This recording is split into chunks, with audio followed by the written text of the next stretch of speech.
Guys, I'm Bulma, and today I'm going to be playing some Death Road to Canada. We're just going to jump in. Might move a little fast for you guys if you've never played the game before, unfortunately. Go try it out. It is $14.99 on Steam. The game was developed by Rocket Cat Games and also published by the same people. And such an accurate description. You are controlling a car full of jerks as they explore cities, recruit weird people, rescue dogs, argue with each other, and face gigantic swarms of slow zombies, randomly generated for a new story and rare events every time you play. Amazing, so you can already catch the gist of what's going on. You can make your own characters, and as you see, I've got my little Bulma character, and I'm playing on the rare characters mode. Sometimes you run into some crazy people in here. I've run into what looks like a Jason character, and sometimes he might just kill your whole group one night while you're camping.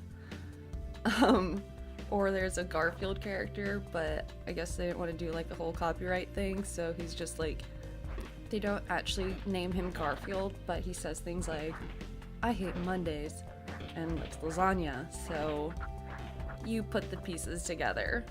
The game is single player, or you can play local multiplayer or local co-op. Awesome, fun for the whole family.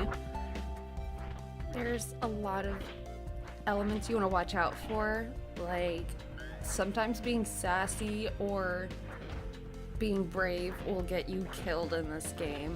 Many a times I've gotten my Bulma character killed by yelling at someone or trying to wrestle a moose or swat a bee.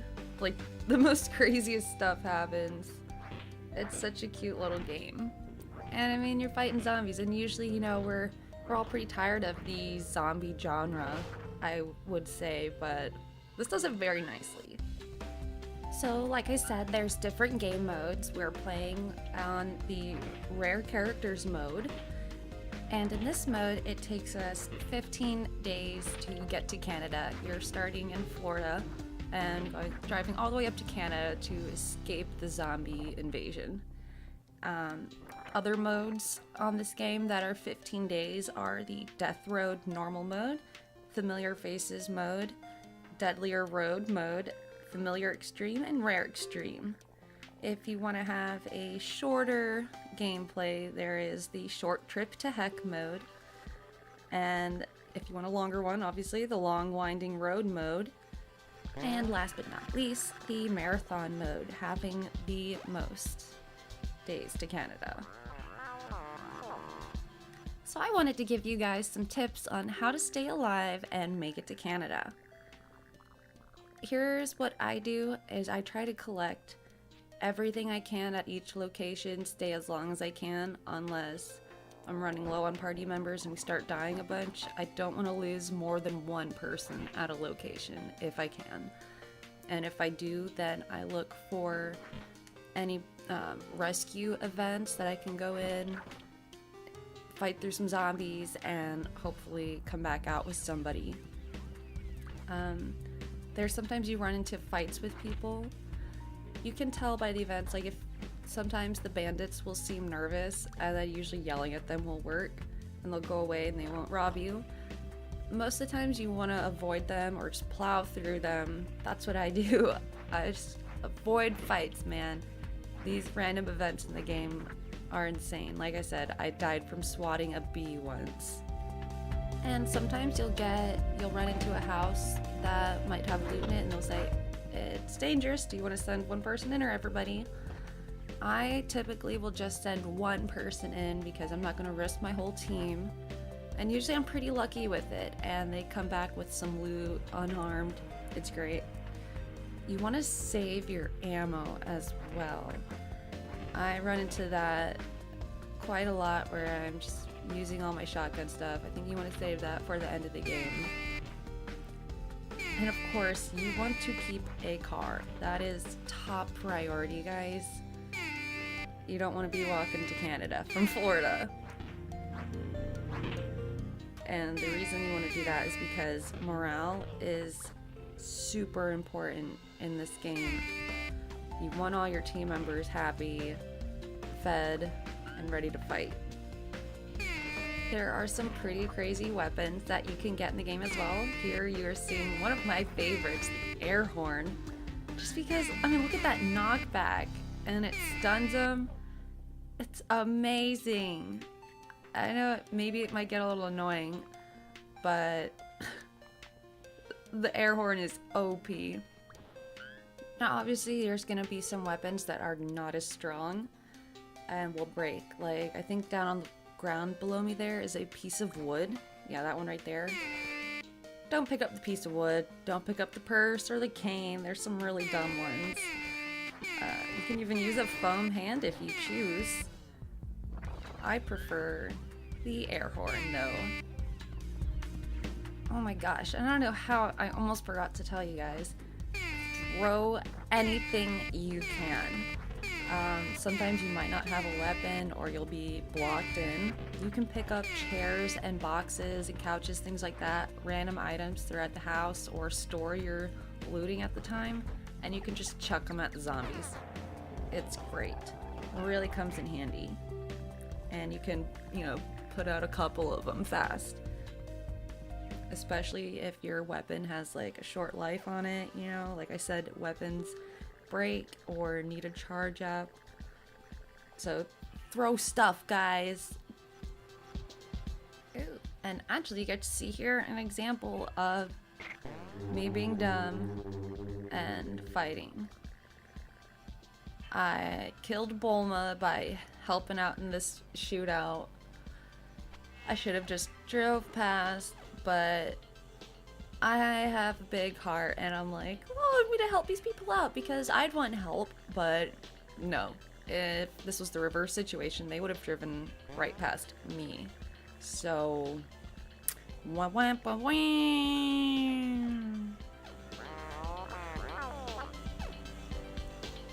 So there are tons of collectibles, things you can pick up, and if you're not sure which thing you can pick up and loot, or sometimes I get kind of lost on which doors. I've already checked out which rooms, but you can always tell by looking for the little glimmer. If it's a new door you haven't been into, then there'll be a glimmer in front of it. If there's something for you to loot, there'll be a glimmer.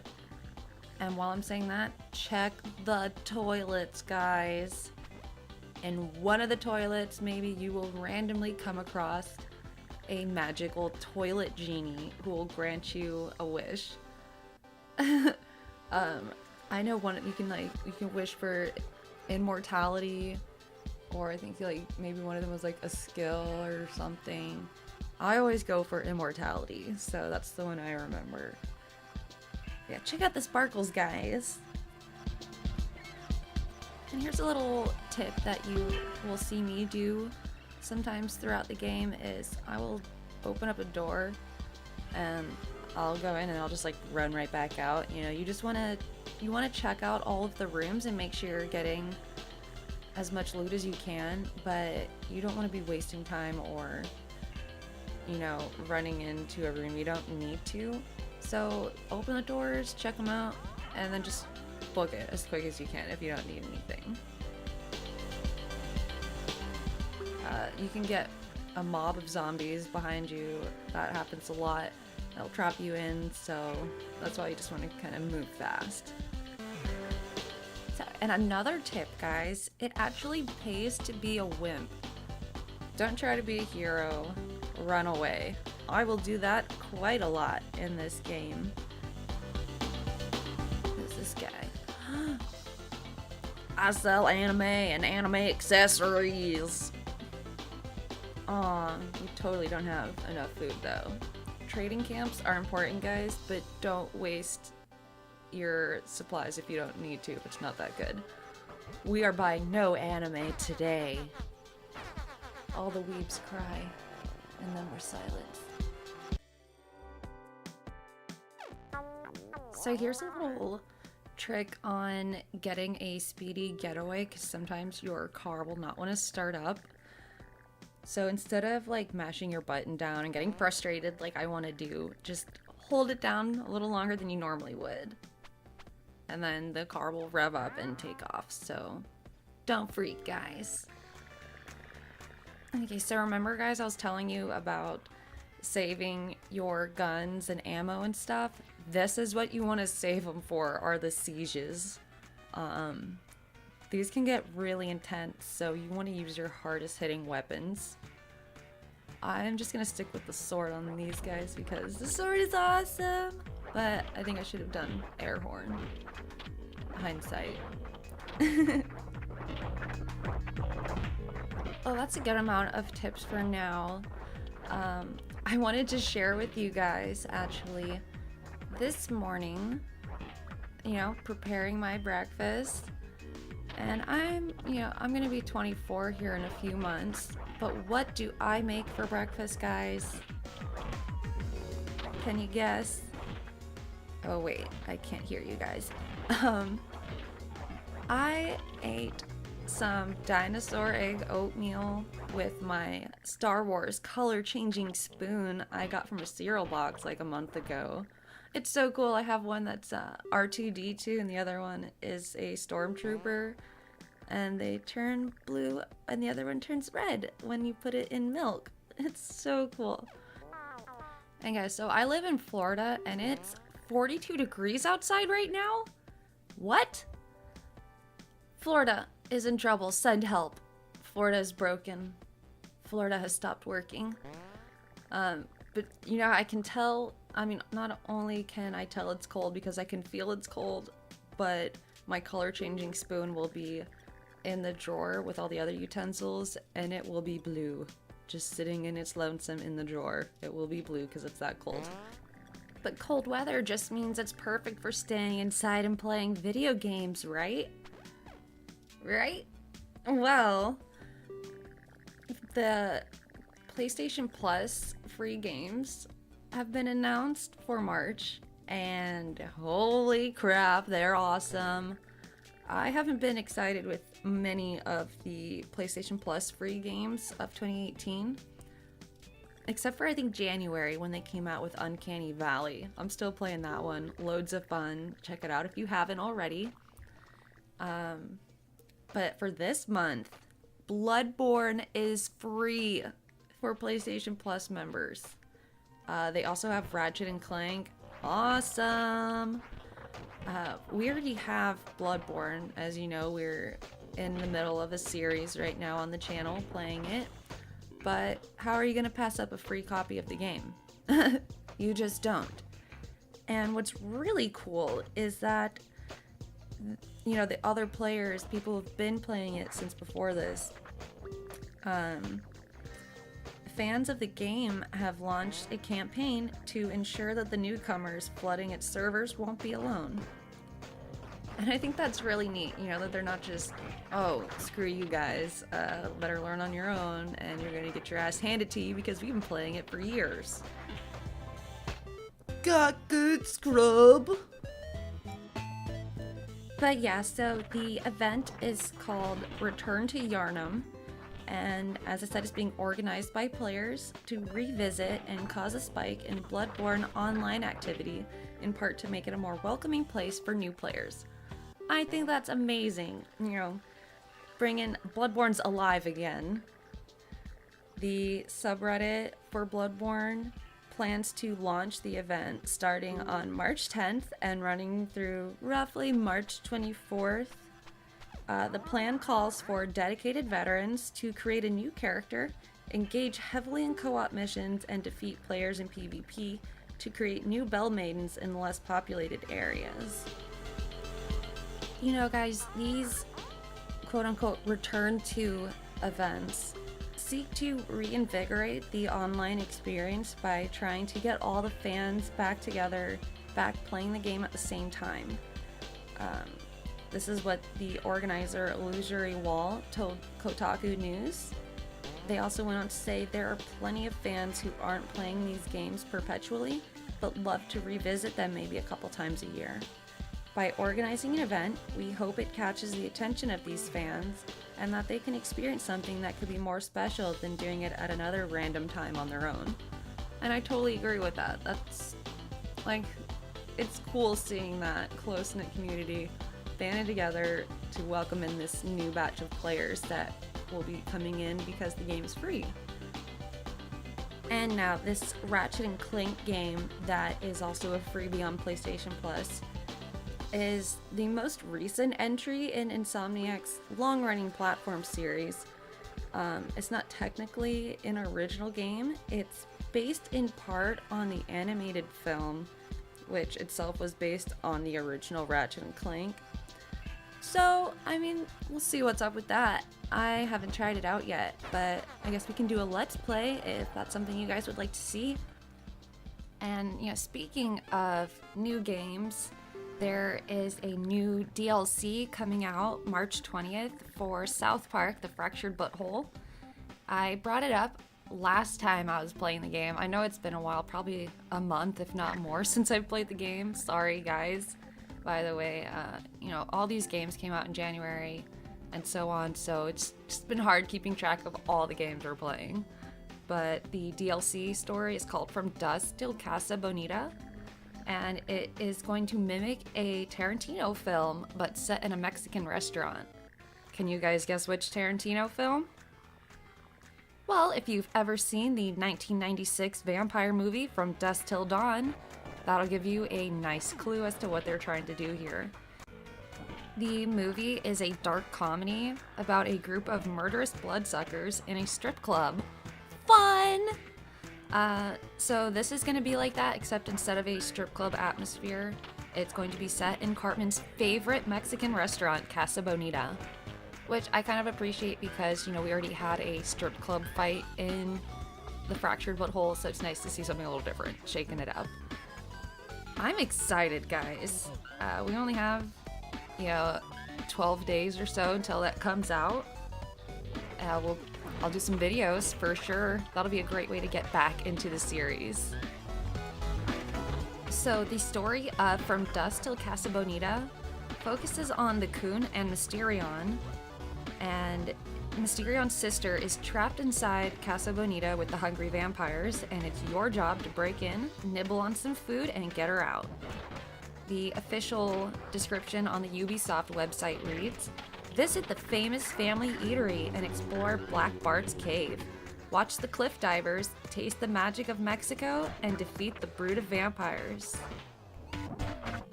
The DLC will also add a new superhero class, the Netherborn. Ooh, I'm excited for that. Which has 4 new occult powers, and the players will fight alongside Henrietta, a powerful support witch. If you don't know who she is, she's one of the goth kids. I believe there was a season pass for the Fractured Butthole, so I think this part of DLC will just come along with it. But if not, and I'm totally wrong, then the From Dusk Till Casa Bonita will cost $11.99. That doesn't sound too crazy, especially since we're getting a whole story. I don't know the length of it, but sounds intriguing. I'm excited for it. And we get a new superhero class and a new support character. Much worth for your money. So right there is an example of something worth paying for. But recently, there is a game that was put out on Steam, and it is literally just an empty file folder. What the heck? Yes, you heard right. Steam is so poorly moderated that it's selling an empty game folder. Now, you can't leave reviews and comments on the game unless you've played it on the Steam store. So, some people don't even know about this. But I'm gonna warn you guys right now about it if you were even thinking of getting it. The game is called Shadow: Treachery Cannot Be Tolerated, and it calls itself an episodic first-person shooter, yet there is no actual game stored in the empty file folder given to buyers. So people are wondering how this even ended up on the Steam store if there is no file for you to play.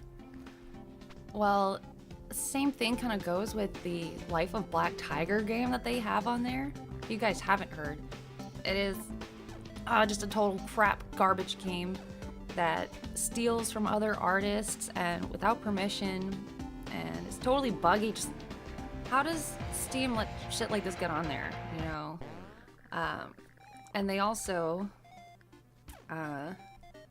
Sony blocked, and they have games like this available to purchase, but then Sony blocks a PS4 game about picking up women.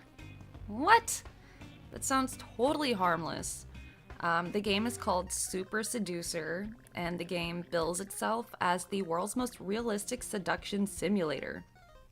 But PlayStation has decided to not offer the title on its digital store, and the company will offer no explanation as to why it won't sell the game.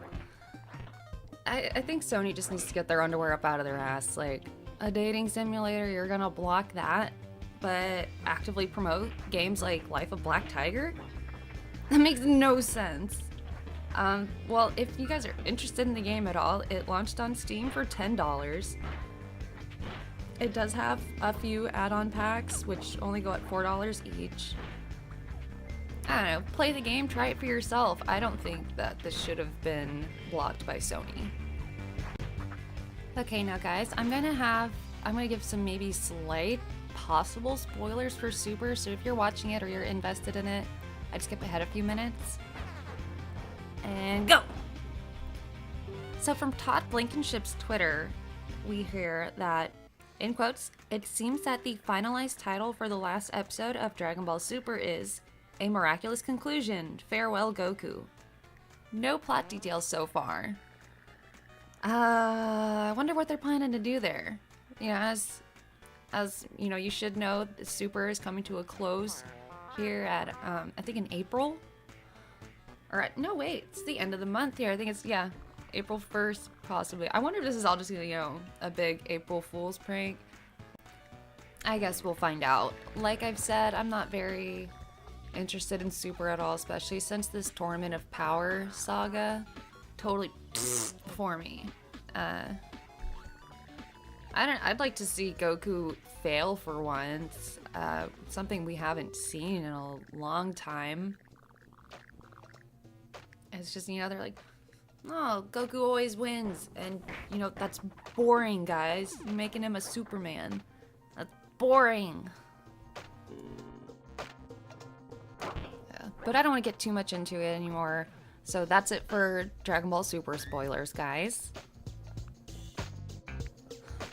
Well, guys, I think we're actually going to be coming to an end here soon. Like I said, I am not the best at this game. I need to play more. I've been letting Pip do all the games, and I'm out of touch. This kind of reminds me of something I would have done as a kid. I remember when I was living in Germany as a child growing up, there was this one house in our neighborhood. I don't know if anyone even lived in it. I feel like it was abandoned, but maybe I just never saw the people. I remember it being covered with a lot of bushes that were overgrown, and maybe it's like something my brain made up, but I swear I remember the back of the house had a whole bunch of stained glass, and for whatever reason that made me and the other neighborhood kids nickname the house the Mona Lisa house. And we were always, it's that one house that we just kind of ran past it as we were walking anywhere. You just didn't want to be around that house for too long. And this kind of reminds me of that. I remember we wanted to kind of check it out and go inside, but I was way too scared. Yeah, I'm just starting to think in general maybe my neighborhood was haunted, because I remember as a child, still in Germany, I'm in my bed, it's nighttime, and I swear I heard footsteps coming up the stairs. My bedroom was on the top floor, and from my room I could see the stairs, and there's an attic up front. Like, as soon as you got up the stairs, there's an attic right above you, and a little pull down ladder. But I swear one night I heard footsteps coming up my stairs and saw the outline, like just the feet, like little ghost feet going up the stairs. and all these creaking sounds. Like, oh, so creepy. Like, I'm getting goosebumps just thinking about it again. And my sister, my older sister, kind of had a similar experience. She had her own room. I had to share with my younger sister, but she got her own room, my older sister. And she was in her room all alone, in the middle of her room, and felt something tug and like pick up the back of her shirt. And then, then it was gone. And I remember my mom was saying, oh, it was probably just a hanger. You had something behind you that it got tugged on. But she was in the middle of her room. There was nothing around her. I don't like to think about ghosts too much. I want to say I don't believe in them, but there's some things you can't explain. I'm just talking about them. I don't want to give them life. Oh, and look, and now we got a Ouija board. Great. So the group is poking through an abandoned house and finds a Ouija board on the kitchen table. These things are rumored to be incredibly cursed with bad luck, so beware. Oh, but we lucked out and got some food. Oh, but our luck was massively decreased. See, that's kind of those random events I was talking about. Sometimes you're just gonna play your luck. These games can go any way. Something I don't know if I brought up before, but you can piss off people at the trading camps. If you try robbing them or yelling at them or just antagonizing them. I've been kicked out of a couple of camps. They just thought I was creepy, or I yelled at them, like I said, and it sucks because there might be a person you can recruit there or something you need. So play it cool, guys. Don't be a jerk. Oh man, guys, I don't know if you've already had your spring break come, but spring break for us starts tomorrow. I'm excited. I've been wanting to go to the beach forever now. Like I said, it's been kind of cold lately. I hope it picks up because I want to get that tan on. And yeah, this weather is just atrocious. It's unreal. This is Florida. This is Florida! Oh, here we go. I think I'm gonna die here in this siege. I have a bad feeling about this. Well, yeah, back onto spring break though. Hopefully I want to check out this kind of a local bar kind of thing that's nearby. It's called the Lowry Parkade and Tavern. So, drink beer, play on the arcades that they have, and they have some really fun events. They actually hosted the Rick Mobile from Rick and Morty last year and do all sorts of, trivia events. The nerd in me is screaming. But let me know down below what your guys' plans for spring break are, or if you already had your spring break, what you did. Maybe I might even get inspired.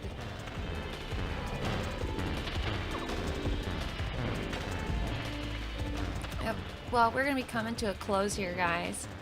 And I just wanted to say, if you like what you see, share, tell your friends, drop a like, leave comments. We love hearing from you. We're like 180 or so subscribers away from doing the next free Dragon Ball Z giveaway, so more reason to share and tell your friends to subscribe. If you like what you see and want more of it, let us know. This was really fun. Thanks, guys, and this was Daily Uploads on the Daily Brief. See ya!